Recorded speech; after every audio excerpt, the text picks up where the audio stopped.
I awoke in the dead of night, my eyes snapping open to the darkened ceiling above. My body felt heavy, as if every limb was bound by invisible chains. I couldn't move.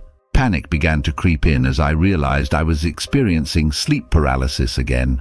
It had happened before, but this time something felt different, worse.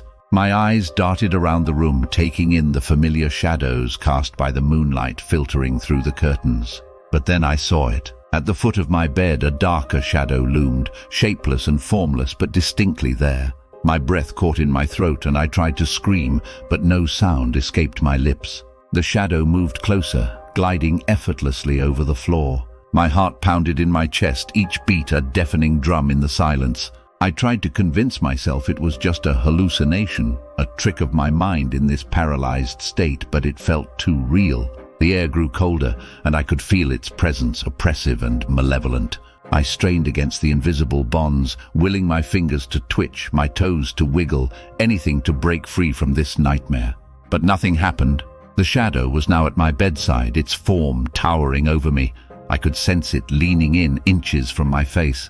The smell of decay filled my nostrils and I gagged, tears streaming down my face. Suddenly I felt a weight pressing down on my chest, as if the shadow was reaching into me, squeezing the life from my lungs. My vision blurred and the edges of the room seemed to pulse and waver. I was suffocating, drowning in my own fear and helplessness. Then a whisper, soft at first but growing louder. My name. It was saying my name over and over, in a voice that was both familiar and foreign.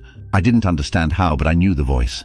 It was my own. The weight on my chest lifted, and I could breathe again, but the shadow remained, now circling my bed. I could feel it watching me, studying me. My heart raced faster, and I knew I had to do something, anything to escape. With every ounce of strength, I focused on my right hand, willing it to move. My fingers twitched. The shadow paused, as if sensing my defiance. I concentrated harder, forcing my hand to lift, inch by agonizing inch. I felt the chains loosening, my muscles straining against the paralysis. And then, just as I was about to break free, the shadow lunged and everything went black. I awoke in the hospital, the bright lights blinding me momentarily. My family surrounded me, their faces etched with worry. I tried to speak, but my throat was raw, my voice a raspy whisper. "What happened?" I croaked. My mother squeezed my hand, her eyes red from crying. "You were screaming in your sleep," she said, her voice trembling. "We couldn't wake you. When we found you, you were convulsing, and we had to call an ambulance." I shivered, the memory of the shadow still vivid in my mind. "It was real," I whispered. "It was in my room." My father shook his head, trying to reassure me. "It was just a nightmare, sweetie. You're safe now." But deep down I knew the truth.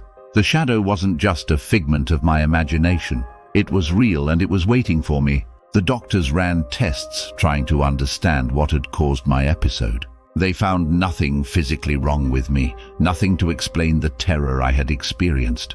They discharged me with a clean bill of health, and I returned home hoping to leave the nightmare behind. That night, as I lay in bed, I couldn't shake the feeling of being watched. The shadows seemed darker, the air colder. I closed my eyes, praying for sleep to come swiftly and without incident. But then I heard it, a whisper, soft and insistent, calling my name. My eyes flew open, and there, at the foot of my bed, the shadow waited, more distinct and menacing than before. And this time I knew there would be no escape.